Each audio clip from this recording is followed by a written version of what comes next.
Hello guys, this is me Ghulam Murtaza with BSIT section B. This is our week 9 and this is the very first week after our midterm. Welcome you all in our online classes. Today we will revise the previous set lectures, and today we will not start any new topic.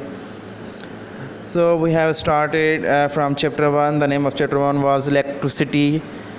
So for understanding the basic electronic, I have told you that for understanding the electronic, you must have a good knowledge about electron, because word electronic is taken from the electron. And for understanding the electron, you must have also knowledge about an atom. Atom can be understood from its atomic model. You may see from this figure that atom consists of two parts. The first part is outer part, second part is inner part, and also atom consists of three fundamental particles. Fundamental means they are most important, they are most basic particles. However, atom may have other particles like positron, photon, and so many other particles, but these are very fundamental. They also takes place in chemical. They also play a vital role in a chemical reaction. And these three fundamental particles are electron, proton, and neutron. Electron continuously revolves around the atom, and the path of the revolving is known as shells, energy levels, or orbits. They are represented by KLMN, and other two particles live in the central part called the nucleus. Nucleus is considered as positive. Why it is considered as a positive? Because proton and neutron, other two fundamental particles, lives there.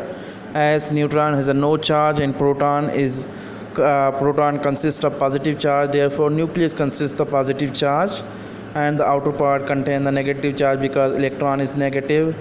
The first energy level is labeled as K. K is the first energy level, L is second, M is third one, and it is repeating O, P, Q, R, S, T, and so on. So in shells or electrons, in a shells, how you will find the number of electrons? You have to remember that the K shell or first shell always contain the two electrons. It cannot accommodate more than two electrons. It always contain the two electrons. And second L shell contain 8 electrons. It cannot accommodate the 9 electrons. Third shell is M. M contain the 18 electrons. However, other shells may also be completed by 8 electrons. ये बात समझने की है कि हमारे पास जो first shell के shell है वो 2 पे कंप्लीट होता है, एल शेल 8 पे, एम शेल आपके पास 18 पे.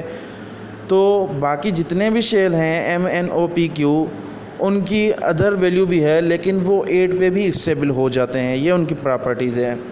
तो किसी भी शेल्स में नंबर ऑफ़ इलेक्ट्रॉन्स फाइंड करने का जो फार्मूला है that is 2n². N represents the number of energy level. Let's suppose the energy level is K. Value of N is 1. 2n². 1 का स्क्वायर होगा 1, तो 2 into 1 is equal to 2. It means the number of electron in first energy level is 2. Let's suppose the energy level is M. The value of N will be 3. N means number of energy level and M is the third energy level. 3 का square होगा 9 into 2 is equal to 18. It means 18 electron can be accommodate in M shell. याद रखिएगा, या तो उसमें 8 होंगे या 18 होंगे. इनके बीच की तादाद कभी एग्जिस्ट नहीं हो सकती. ना वो 9 को अकोमोडेट करेगा, या ना 10 को करेगा, ना 11 को, ना 17 को. या एग्जैक्टली 8 इलेक्ट्रॉन्स हो या एग्जैक्टली 18 इलेक्ट्रॉन्स हो. तो उसके बाद हम कुछ और टर्म्स देख लेते हैं. हम कहते हैं atomic mass is basically the mass of nucleus, और we say the very basic definition which we repeat from the class 9 that atomic mass is the sum of proton and neutron.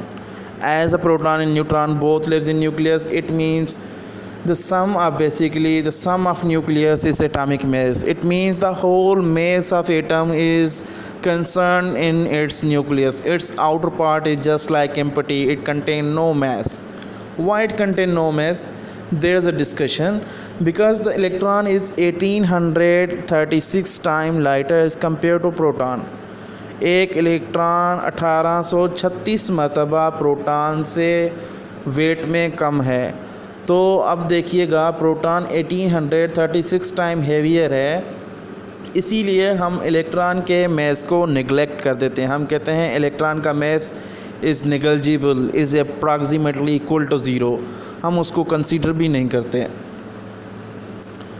इसीलिए हम कहते हैं atomic mass is only the mass of nucleus और sum of proton neutron, because electron is very light, is a very lighter particle. उसके बाद हम atomic number की बात करते हैं। एटॉमिक मास जिसको रिप्रेजेंट ए से करते हैं और एटॉमिक नंबर को जेड से रिप्रेजेंट करते हैं। एटॉमिक नंबर की बड़ी इंटरेस्टिंग सी डेफिनेशन है। Atomic number is not the number of electron, atomic number is not the number of neutron, but atomic number is the number of proton. Mostly आपने definition सुनी होगी, atomic number is the number of electron और proton. किसी हद तक ये definition ठीक है, क्योंकि हमें पता है कि एटम इलेक्ट्रिकली न्यूट्रल होता है।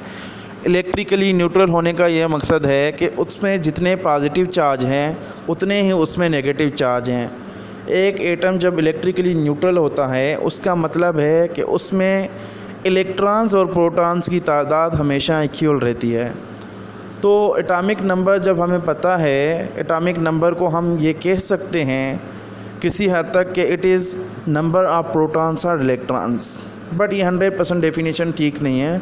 हालांकि हम ये भी जानते हैं कि नंबर ऑफ़ इलेक्ट्रॉन्स और नंबर ऑफ़ प्रोटॉन्स किसी भी एटम में हमेशा क्या होते हैं, इक्वल होते हैं।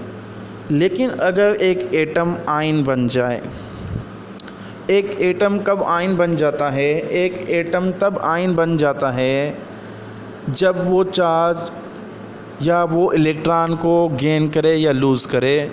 उस वक्त वो एटम नहीं बल्कि वो एटम से कन्वर्ट होके आयन बन जाता है। तो याद रखिएगा कि जब कोई एटम आयन बन जाता है तो वहाँ पर जो फ़र्क आता है जस्ट उसके नंबर ऑफ़ इलेक्ट्रॉन्स में फ़र्क आता है, उसके प्रोटॉन्स की तादाद वही रहती है। तो एटम के केस में क्या था, इलेक्ट्रॉन और प्रोटॉन की तादाद इक्वल थी। लेकिन जब वो एटम आयन बन गया, आयन बनने के बाद उसकी प्रोटॉन की तादाद वही रही, लेकिन उसके इलेक्ट्रॉन्स की तादाद अब चेंज हो गई है, या तो बढ़ गए या कम हो गई है। इसीलिए हम इलेक्ट्रॉन को कंसीडर नहीं कर रहे, क्योंकि इलेक्ट्रॉन आयन में चेंज हो रहे हैं। तो हम कहते हैं atomic number is just the number of proton is called the atomic number.